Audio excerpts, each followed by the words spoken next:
not very underwatery, not very Sharknado maybe. Over the years I've taught students all sorts of different game builds, but I keep going back to an old favourite as the best way to introduce you to a lot of complex aspects of Scratch, but in a really nice staged way that's, I think, quite easy to understand. And the game that I'm going to do is one where we have, I call it the fish and shark game. We have a shark chases the fish, and you have to control using keys on the keyboard. So here's the thing, that's what we're going to build in this video. And I want to introduce you first of all, because some of you may be starting from scratch, pardon the pun. So I'm going to have to just walk you through some real basics. Now, the way it works is this. This is Scratch, top right hand corner here where you see this cat. That is where the game will be played. To trigger the game, to start the game, we'll press this green flag to make it go. And then over here in this area, we have where our code is going to go. And we just drag the blocks out to put them there, and we drag them back over there to get rid of them. So this is going to be a fish and shark game. No cats in the fish and shark game. So I don't want that cat, and to get rid of that cat, I'm just going to head down to the little mini version of it here. It said Sprite 1. I thought it'd be called Cat, never mind. But there's a bin there, so we're going to get rid of it. Now, this leaves me with a white background. And this is also, if you look over here, it's sometimes known as the stage, and sometimes I'll use the word backdrop. Backdrop, stage, to me, they're interchangeable words. So if I've used those two words, that's what I'm talking about, the sort of background, if you like. But here is a white background, not suitable for a fish and shark game. We want an underwater scene. Now luckily, right down the bottom here, Scratch comes with the ability to choose some backdrops, and there are options here. You can upload your own, you can go on the internet, save one, upload it, any old picture, you can put that in there. You can get a surprise background, which, not very underwatery, not very Sharknado maybe, but there wouldn't be swimming fish or flying fish, I don't know, it's just not right background, is it? We'll get rid of it in a second. The other option is that you could paint your own one, and if you want to be very artistic, why not? Or the final one is to choose a backdrop. You'll see this one that we've got here in a moment again. Let's go back to choose a backdrop here. And we have lots of different options. And I can't see the one that we've already got selected randomly, but if I scroll down, maybe we'll spot it. Somewhere, I just have to shout out if you see it. Who's going to shout out first? There it is, urban. But to the left of that, quite a beautiful twist of events, twist of fate, not events. Anyway, underwater 1 and underwater 2. I'm going to go with underwater 2. I'm going to click on it and look at that. There's an underwater scenario. Now, I'm actually on the stage here. And I can come up to here where it's got code and backdrops and sounds, and we're going to be certainly switching between code and backdrop quite a lot. But on the backdrops here, I find that I've got the original white one, I've got the urban one, and I've got the underwater one. Well, I don't want the white one, so I'm going to click and bin it. I don't want the urban one, I'm going to bin it. So I'm left just with this underwater scenario. I'm going to click on code again right now. Now, I've got a lovely backdrop, so you can choose. It's part of this task, you're going to have to go and get a backdrop. I guess most of you will be going for underwater 1 or underwater 2, or if you're feeling very artistic, you could draw one, or if you want to go on the internet and find something more realistic as a backdrop, then go and grab a photograph off Google and use that as your backdrop. It's not difficult to do. Oh, my apologies, it's difficult to do if you do that. On here, just upload a backdrop, try it. So what we do want is that we do want to have a fish and a shark, and we're going to start with the shark. Now once again, down here we had choose a backdrop, and to the left of it we've got to choose a sprite. And again, we've got the same icons. We could upload pictures of sharks, or we could have a surprise sprite, which if I click it gives me a young man there who's called Sam by the looks of it. I think Sam's going to struggle underwater a bit, so let's get rid of Sam by pressing that one there, and Sam has gone. We can paint a shark if we wanted to, or fortunately, I've done this for many years now, choose a sprite. I just happen to know that if I scroll all the way down, it's alphabetical. He says, oh, a pufferfish, not seen that before. Might be a winking pufferfish. I'll be using that one later on. But I've got shark.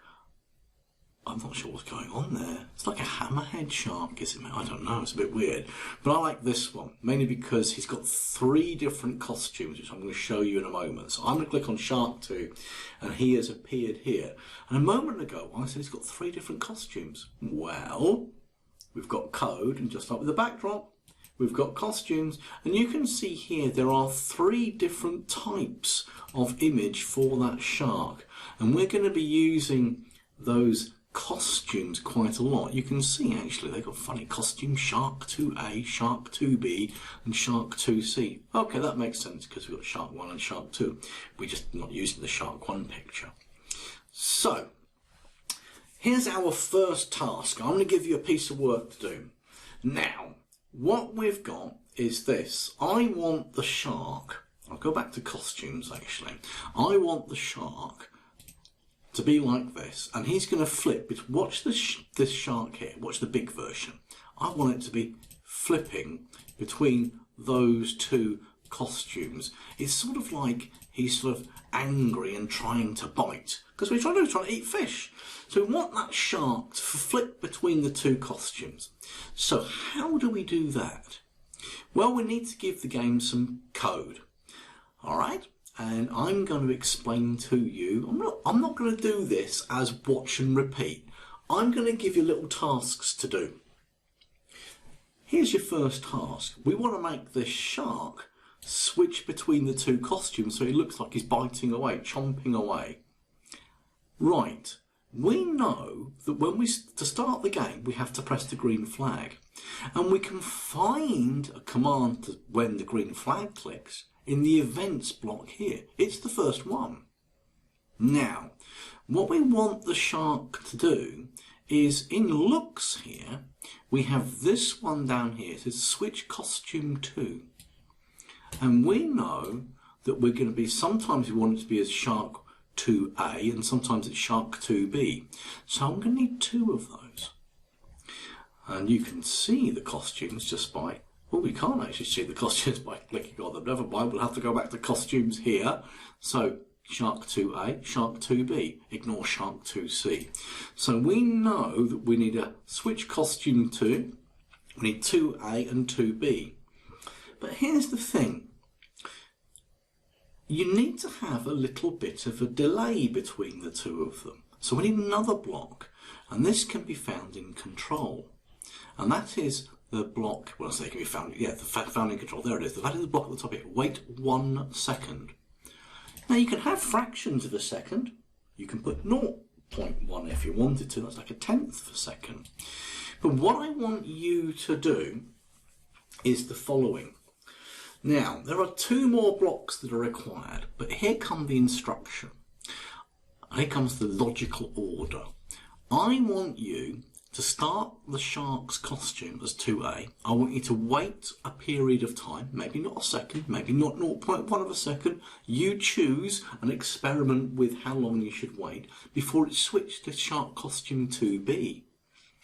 And then you're going to need to repeat that. Now, the temptation is to use this block here, repeat 10, and pull that out and then glue everything together, because things just glue together like this.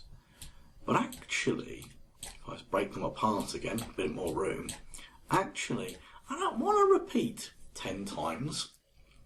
I want the shark to do this, well, constantly, to never stop.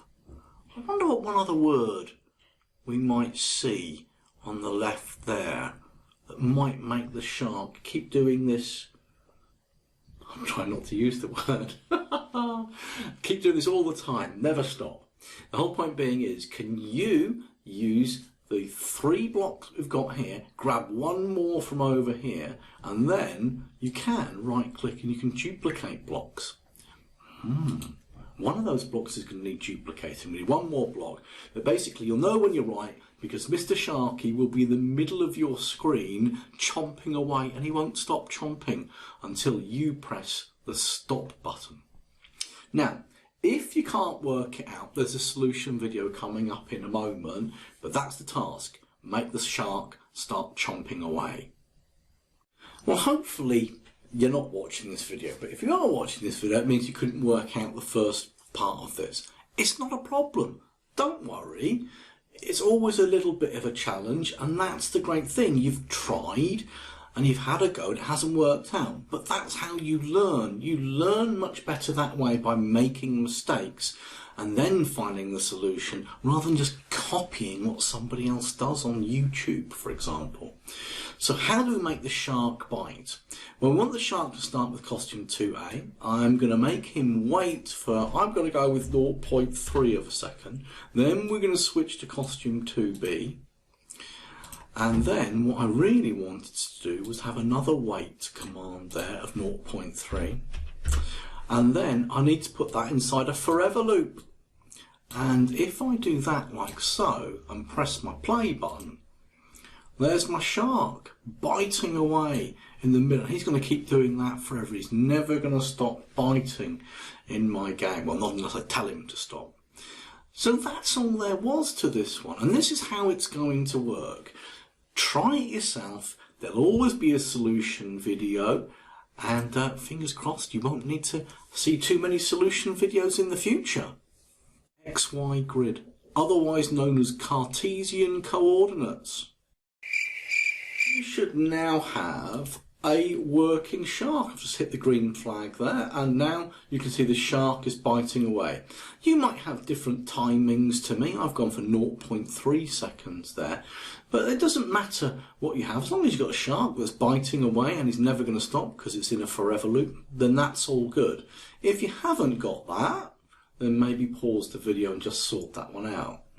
Now the thing is, in the game, eventually we have lots of fish sort of coming in left and right and swimming around, but we don't want a shark that's that big. It's too big for the game, so I'm just going to stop it. I'm going to give you one little thing that you can include, and maybe stop this video in a second and do that, but then we're going to show you how we can move the shark around the screen. I'm going to show you sort of one way that works but that makes the game really quite easy. Then I'm going to show you another way which perhaps you might say is less effective but actually makes the game more of a game. Just trust me on this one. So first of all, how do we make the shark smaller? Well, actually this is really quite straightforward, because over here where we've got the looks button here, if I click on that, then a little bit further down we have these two buttons here that say change size by 10 and set size to 100%. Now I've always found over the years that kids kind of get a little bit confused about which one to use. But the one we want is this set size to 100%, and I'm just going to glue that in there.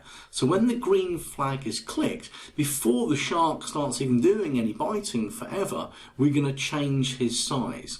Now if I press the green flag, nothing happens, because he's at 100% of the size. But if I were to change this to say a 50, and then I go back and press the green flag,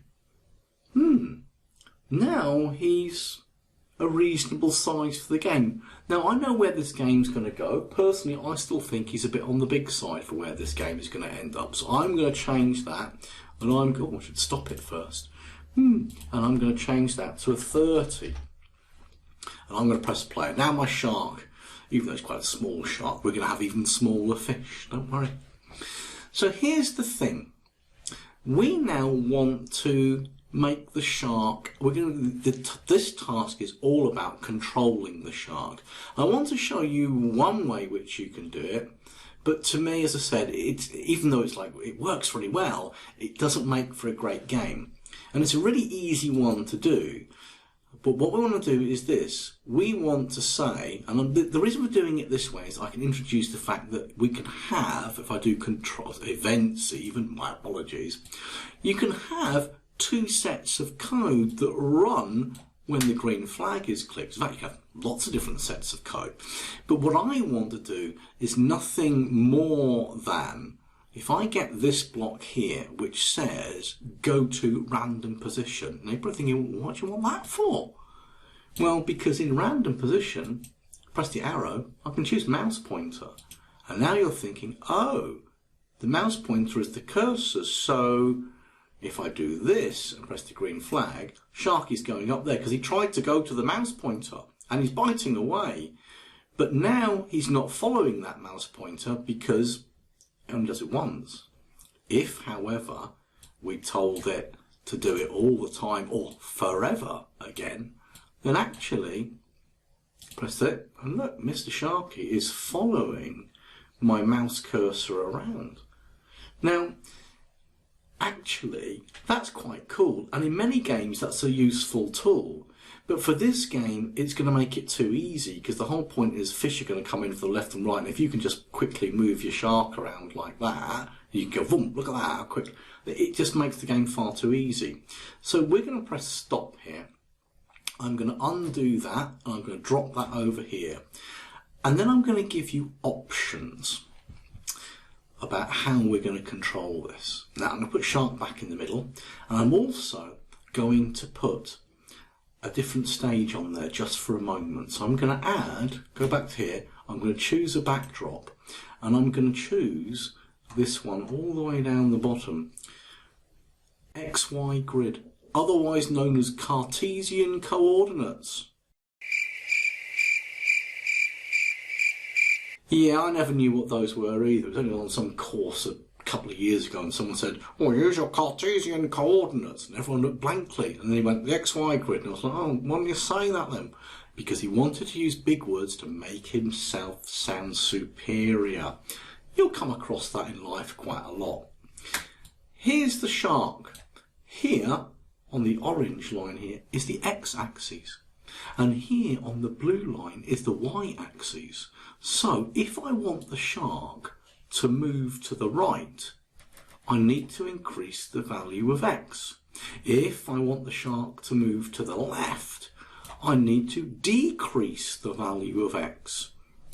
If I move it that way, it might be plus, well, it'd be plus 20, plus 10, plus 20, plus 30, plus 40, plus 50. If I move it this way, minus 10, minus 20, minus 30, minus 40, minus 50. The other way round is if I want it to go up, then I will be increasing the value of x, of y. Gosh, even I got my axes wrong. Increasing the value of y. Look, there's a y there. I don't know, can't even read. Y, see, he threw me with Cartesian coordinates. Dreadful man, should never have tried to sound so fancy. Plus y, plus 10 on the y, plus 20 on the y, plus 30 on the y, plus 40 on the y, minus 10 on the y, minus 20. You get the idea. Plus x, minus x, plus y, minus y would make the shark move up and down. So, here's the thing. There are two options. Now, I have in events, I go to events, when space key is pressed. I could change that to maybe being the arrow keys. So if the right arrow key is pressed, what I can do in motion is that down here, I've got change x by 10. Now, I'm going to press go, and I'm going to hold down the right arrow. I'm going to press the, look at Mr. Sharky is moving all the way to the right. If I press the left arrow key, nothing happens, because there is no instruction when left arrow key is pressed. But here's the other thing. Now, there are two ways of doing this. I could make 4 blocks when left arrow key is pressed, change the x by minus 10. I could, if I didn't want it to go so much, I could say maybe 5 at a time. Let me just show you something. If I stop this, bring Mr. Shark all the way over here, and I'm going to press play, I'm going to hold down my right mouse button. That's how quickly he goes across the screen, just by holding it down. Let's bring Mr. Shark back. Try to bring it back. Stop the game, put him back, and I'm going to make that 10. Now to prove the point, I'll make it 15. I'm going to press play. Now I'm going to hold the right mouse button down. much faster. So the whole point of that is how much you change x by is how fast it's going to move. In this particular case, I think I'll leave it as 5. So I could have the option of duplicating this and changing that for the left arrow and changing x by -5, and then I can duplicate it again for the up arrow, and I can duplicate it again for the down arrow. There is another way of doing it. The reason being is, look, when I'm not playing, the game's not running yet. The game's not running yet, and I can still move the shark around. The other option, instead of the right arrow and the left arrow, is this: events. When the game when the green flag is clicked, I can put in a forever loop, and then I can choose an if command. And then I can choose here, it says if, and I've got this shape here, and you're thinking, well, what's that for? Well, over here in sensing, I have if key space pressed. But I could change that to a right arrow, and then I can use the same command of motion, change x by, and I put the 5 in. Now, it's a little bit more complicated, but when I press the key on my keyboard now, nothing happens. It only lets the shark move, just put him back a second, once the game has started. So I'm going to leave it up to you how you want to do it. If you prefer your shark, if I just stop this for a second, to be able to move even if the game hasn't started, fine, knock yourself out. If you prefer it that he doesn't move when the game has started, run with this one. But I want you to make sure the shark can move up, down, left and right. There is going to be a problem. Okay, there is going to be a slight problem that when you move him left, he's moon swimming. To look at what Michael Jackson used to do, if you know who Michael Jackson is. He was famous that he could look like he was walking forwards when he was walking backwards, or the other way around. It was called moonwalking.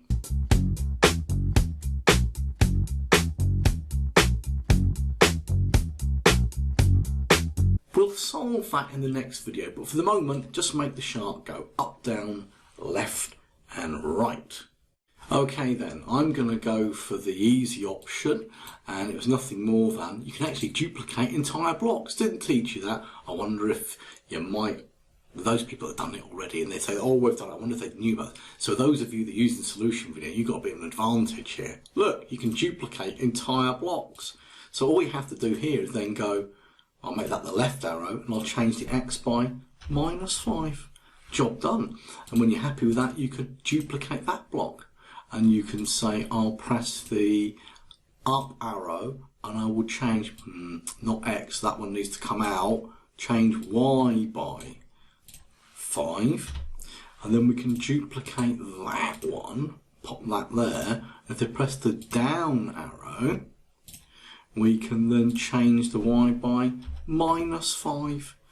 How cool is that? And now, when I press my green flag, I have a completely, pressing the keys now obviously, moving shark. I'm not happy with this moon swimming going back. We'll deal with that in the next video. But everything else is I'm quite happy with that. So there you go. Go and make sure that you've got make that happen. And then what I tend to do is I just tend to just put these on top of each other, like so. Made a folder called Scratch Professional. Yeah, okay, that's subjective, isn't it?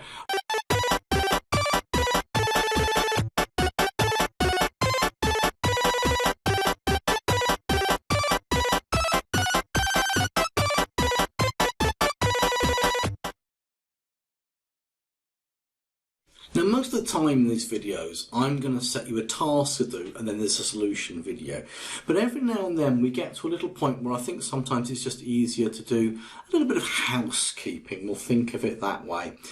Just so that there are certain things that we just need to clear up, and you can just do them and watch and repeat.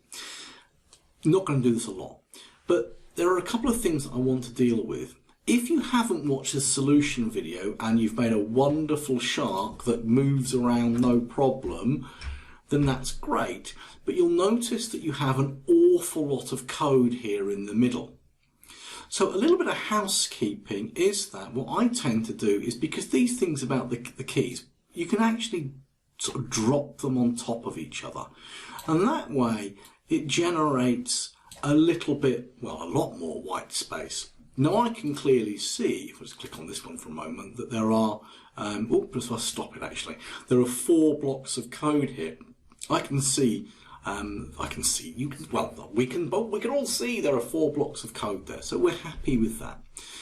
The other bit of housekeeping that I want you to do is the following. It would be an awful shame now if someone turned your computer off, sat next to you, or you just got up and you walked off and you didn't save your work. So if you're using the desktop version of Scratch like I am here, then you're going to need to save your work. If you're logged in on the web and you're using the website version, which is identical to this, then you don't need to do this. But if you are on the desktop version, please click on File and Save to your computer. When you do that, please don't chuck it on your desktop. Okay, make yourself a folder like I've done in Documents. I've made a folder called Scratch Professional. Yeah, okay, that's subjective, isn't it? I've got one called Shark Fish, and in here I've got a game called Shark Game already, because I've already saved this one, but I've given it a sensible name, Shark Game. I'm going to press cancel so I don't need to save it over the top, but I have already saved this game. Okay, you can also press Control S on your keyboard and that will also save the game once you've saved it for the first time. So go and save your work, please. You get the idea. And welcome back. Now I want to deal with one little nagging problem. This problem. I'm okay with the shark moving up. I'm okay with the shark moving to the right. I'm okay with the shark moving down, but I am not okay with the shark moving to the left.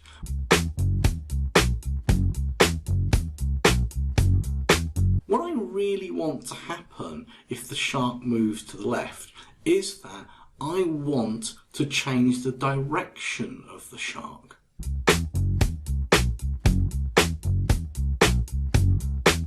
Now, I'm going to press stop, and actually I've put these on top of each other. I need to break them apart now. So I'm going to need the old left arrow and I'm going to need the right arrow. I'll put them down here and we'll put these back up here. Okay, I'll tidy them up in a minute. So the thing is this, when the left arrow is pressed, I want to change the direction. And in motion, fun enough, just here, we've got the one that says point in direction, and I'm going to grab that and I'm going to put that there, and you're thinking it says 90. What does that mean? Well, if I click in the box, it basically comes up with a, well, I think it's a clock face, but it's more like a compass or a protractor. For example, here, if you know your bearings, that's 0. To go right, or point in direction going right, is 90. To point going down is 180.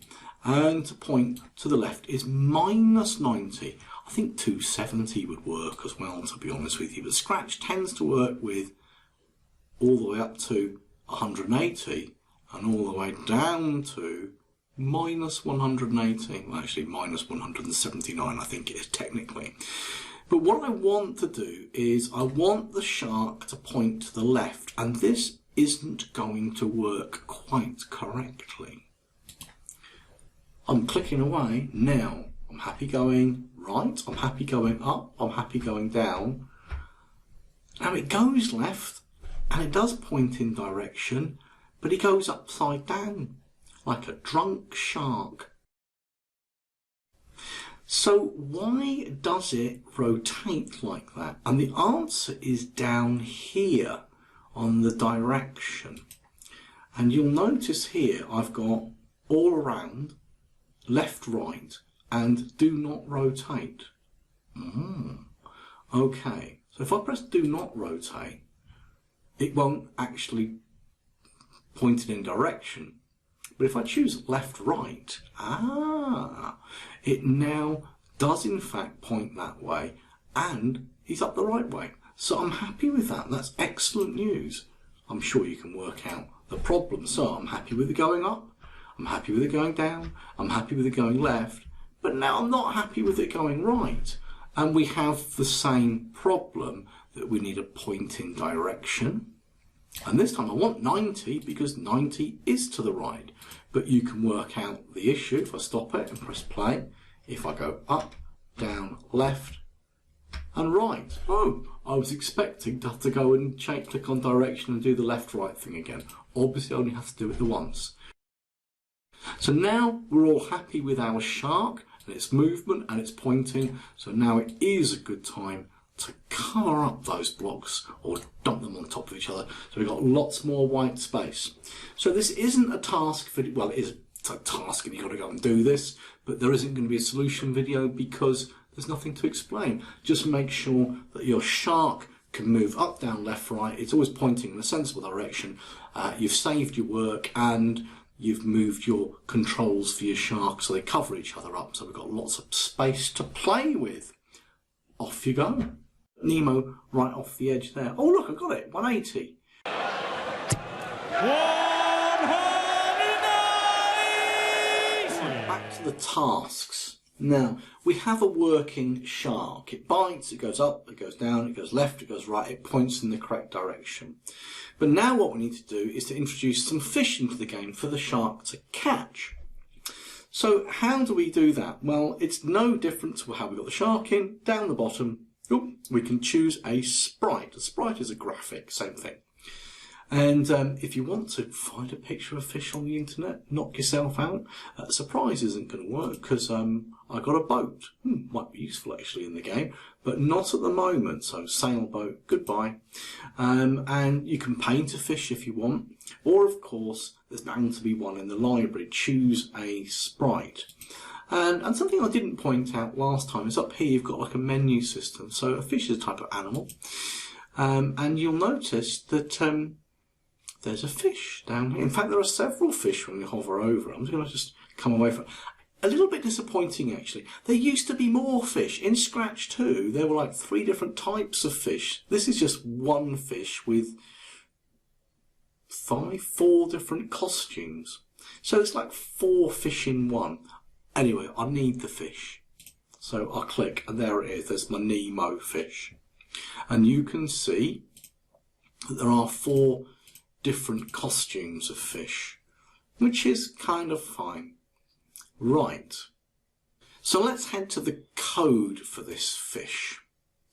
Now, what I want to do is the following. We know that we need to do something in events. Sorry, no, I clicked on control by mistake there. When the green flag is clicked. Now you know how to make that smaller. We've already done it.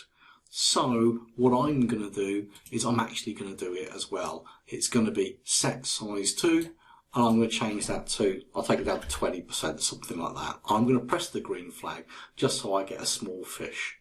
There we go. In fact, actually it's a bit too small. Let's make that 30. And I'll press the green flag again. There we go. Nemo's a bit bigger now. So the whole point being is this. Nemo needs to start on the left-hand side of the screen. And Nemo needs to swim all the way to the right. So I need to introduce you to some blocks. So, if I want Nemo to start on this in a particular location, I can use in motion, I can use this go to block. Now, see these numbers here, X and Y. Check out Nemo. If I move them around, it will fill those numbers in automatically. And what you can see here is that on the X, Nemo's at minus 233. Now, if I can get him right, can I get him off the edge? Minus 242. That's weird. I only thought it went to minus 240. Can I get him even further off the edge? Minus 247. I wonder if it's even possible to get him to minus... we can manually... Let's try this. Minus, let's put him in there. Minus 260. Can I make him disappear? No, he doesn't want to like minus 260. Maybe I can minus 250 is the biggest. No, it doesn't like that either. Can't change it there by the looks of it. So, here's the thing. Minus 240, we know, is the edge of the screen. We also know that on the y-axis, he is going to be, well here, the y value is, I was trying to get it to naught, but it's 3. And up here, the y value is 172. But you can actually see that y goes up to 180, so I was put Nemo right off the edge there. Oh look, I got it, 180. 180! So down here, right at the bottom, I wonder if this will work. Oh no, that's so annoying, you've actually got to let go of it on the canvas or on the stage. I've got minus 175, but of course it goes down to minus 180. 180! So, the whole thing is this. The fish, Nemo, needs to go to, on the x, it's always going to be minus 240. But on the y, it can be anything between minus 180 and plus 180. So, how can we do that in there? You know, you'd need something maybe like a random function, and in the operators, oh, there's a random function. And look, we can put that in there. Look, if I do this, this is kind of cool, 1 to 100. I'm going to press this now. Look, big fish, small fish, cardboard box. Ask your teachers, they'll know what that means. Big fish, little fish, cardboard box. Big fish, little fish, cardboard. Big fish, small fish, no cardboard box then. But that's because I just threw that in there. Oh, didn't want to do that, did I? That'll be helping you too much. But I can put that block into there. I can put it into anywhere where it highlights in white. So, let's stop the game. What I want you to do is this. I want you to make the fish start in a random position. You know how to do that. And then I want you to make the fish move to the right. But hold the phone. When the right arrow, I've got to move this, maybe I should, when the right arrow is pressed, change x by 5 forever. We've already done that. So on the fish, what I want you to do, and this is your task, is set it to the right size, pick a random position, or make it pick a random position, and then make it swim across the screen by changing the x value all the time. Off you go. Don't forget, there's always a solution video if you can't quite get it to work. Okay, so let's make this fish randomly move all the way to the right. What I'm going to do is go to x minus 240. I'm going to pick a random from minus 180 to 180. And then when it's done that, watch this. Look, there we go. Fish is randomly appearing on the left hand side. And then what I'm going to do is grab a forever block, and inside it I'm going to do motion, and I'm going to do change x by. I think I'll change that x by, I don't know, I'm going to go with a low number 3 just to prove a point. There it goes. Mr. Fish is swimming across the screen, and he's going to get all the way to the right hand side, and then you'll see his tail. And he'll do that every time I press the green button. What I really wanted to do is then, you know, once he gets there, maybe disappear and start off again here from a random position. But that's our next task. 60 is bigger than 50. 40 is less than 50. So we've got a fish that randomly appears somewhere on the screen, and then he swims all the way across the right hand side, and when he gets there, absolutely nothing happens. Because there's no instruction for anything to happen. I'm just going to press stop for a moment.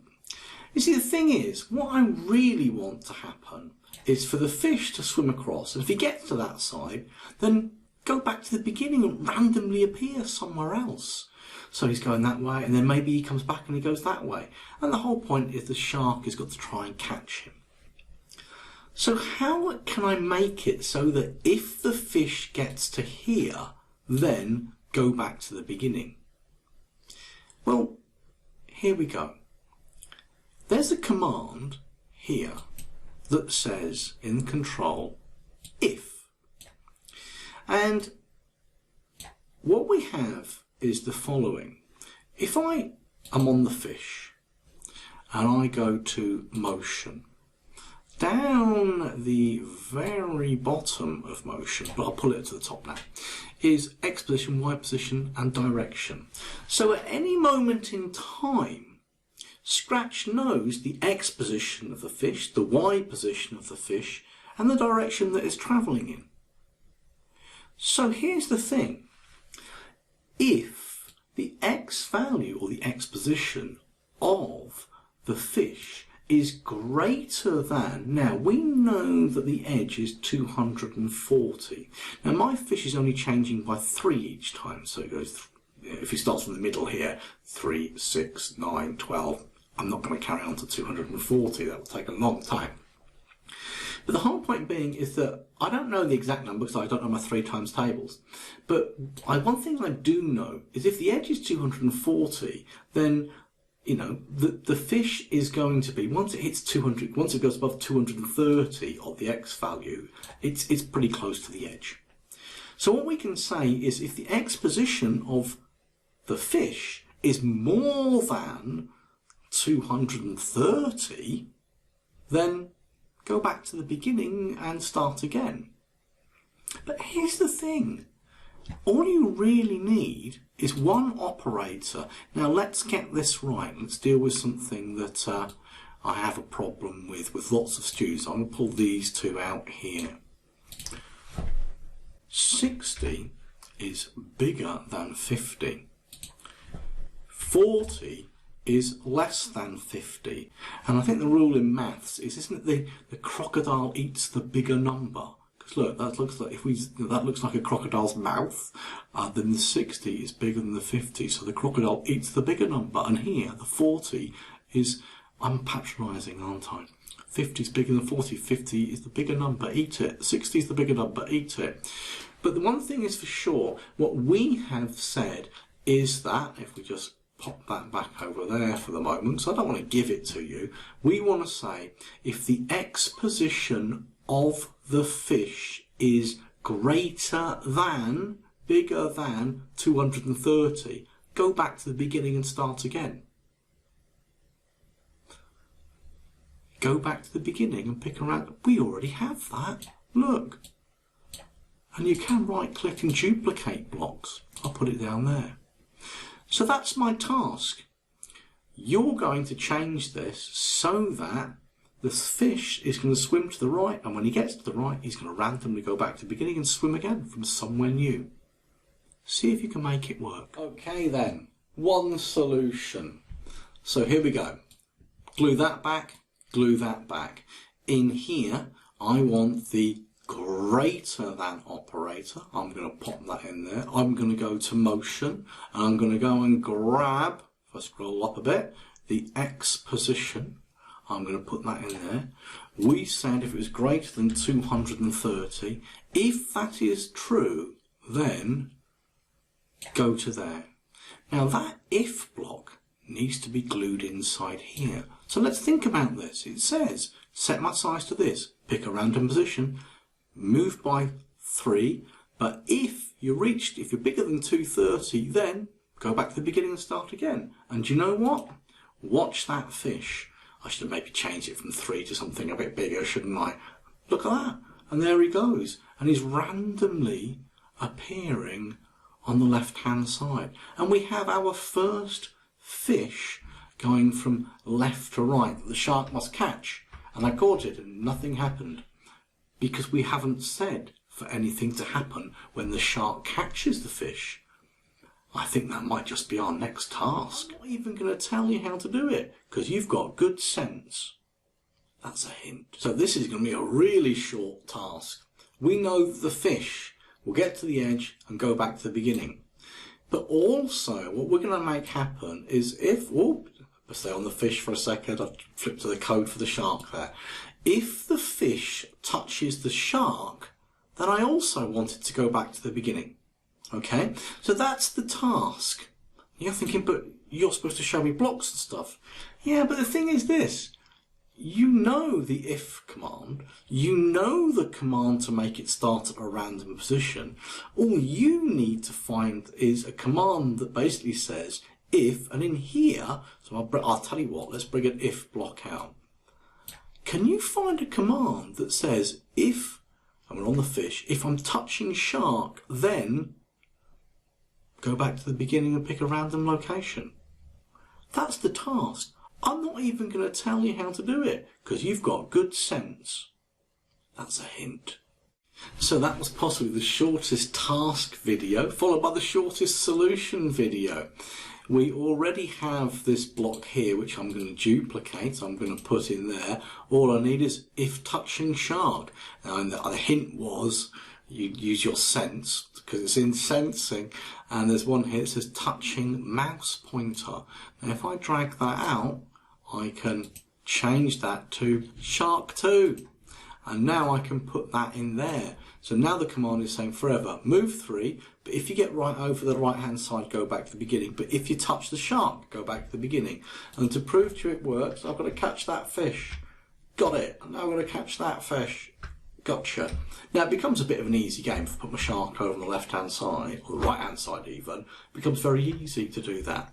We'll solve that in our next videos. But for the moment, that's all I wanted. You eat the fish goes back to the beginning. You miss the fish goes all to the right and goes back to the beginning.